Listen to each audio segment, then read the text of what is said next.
The Chicago business scene is as diverse as the city itself, but we don't always hear from the entrepreneurs who keep the Chicago economy colorful. That's where I come in. I'm Micaela Brown, and this is the Minority Report. At Elemento L2, they like to create what they call brand chemistry.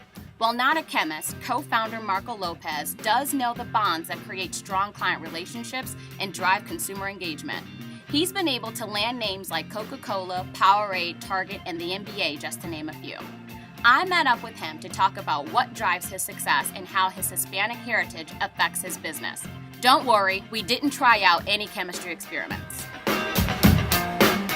How did you win such a large book of business from a major advertiser like Coke for such a young advertising agency? Part luck and part, I think, the great work that the team that we put together has done over the years. A lot of the team were part of these big conglomerate power publicities. We used to have Coke at the time. And when we saw the reality of the marketplace, that they don't see multicultural as an opportunity, they see it as an add-on. When we saw the opportunity to say this is not working out because people are not looking at multicultural as the reality of the marketplace and the future of the marketplace, then we need to do something else. So what a concept. Let's create an agency that has the expertise, the knowledge, the ethics, and the know-how to compete against the big guys, but from a multicultural standpoint from the get-go. So when we left, it was amazing to hear that Coke said, but if you guys leave, we leave with you.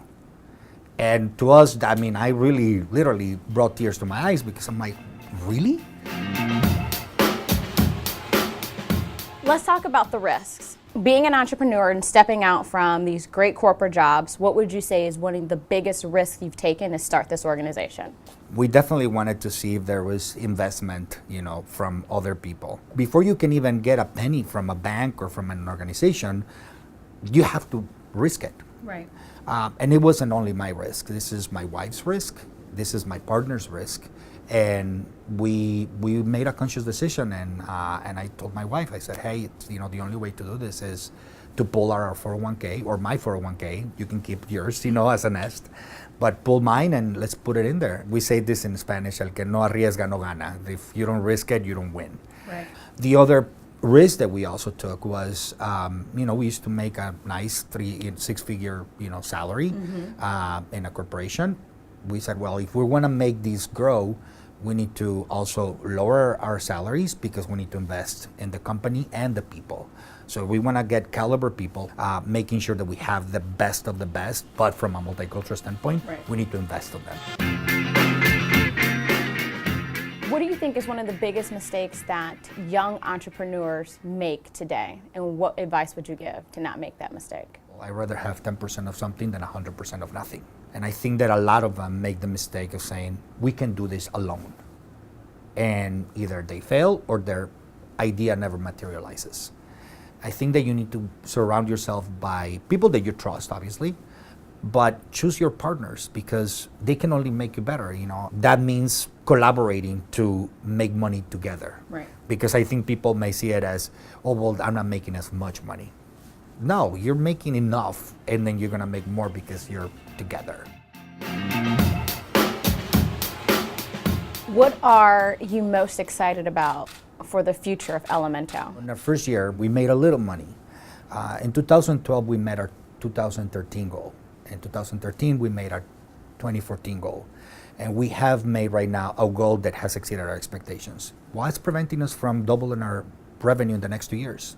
So let's be aggressive. Right now, we're trying to double our revenue in the next 2 years because we want to be prepared to really step it up even further to those big leagues. How has your ethnicity impacted your business negatively?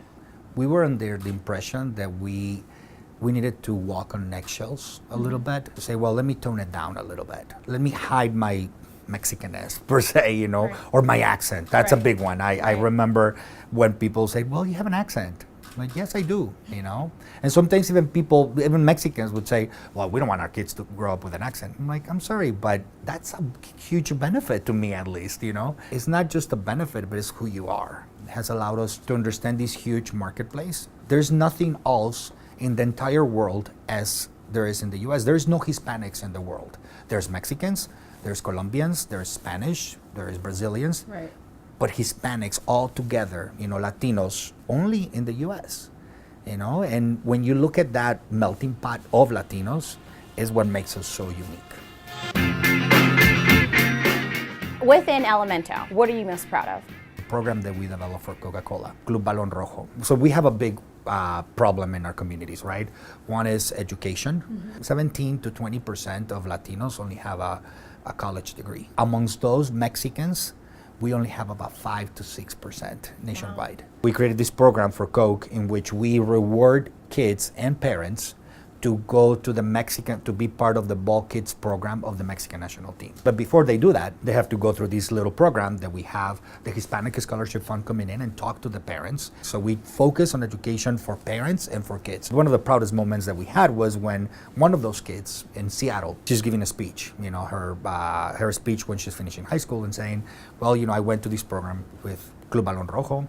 I got to meet El Chicharito. I got to pass the ball. And she says, and now really I'm considering going to college. So I'm very proud of this because it really sparked my parents to support me and me to take advantage of this. And apparently when she came out, one of the founders of Microsoft came in and said, by the way, you don't have to worry about college. Oh, wow. I will pay for it. So, that's one of the proudest, those moments, and one of the parents came into me, because sometimes I have to take the role of the Hispanic Scholarship Fund to talk about education. They come in and they say, can I have your autograph? I'm like, I don't have nobody. You have Fernando Fiore here, you have, Marcelo Balboa. He says, yes, but the kids need to understand that normal people like you can also make it. So it's very cool. Yeah. Teardrop. Completely. Like tearjerker for real. Yes.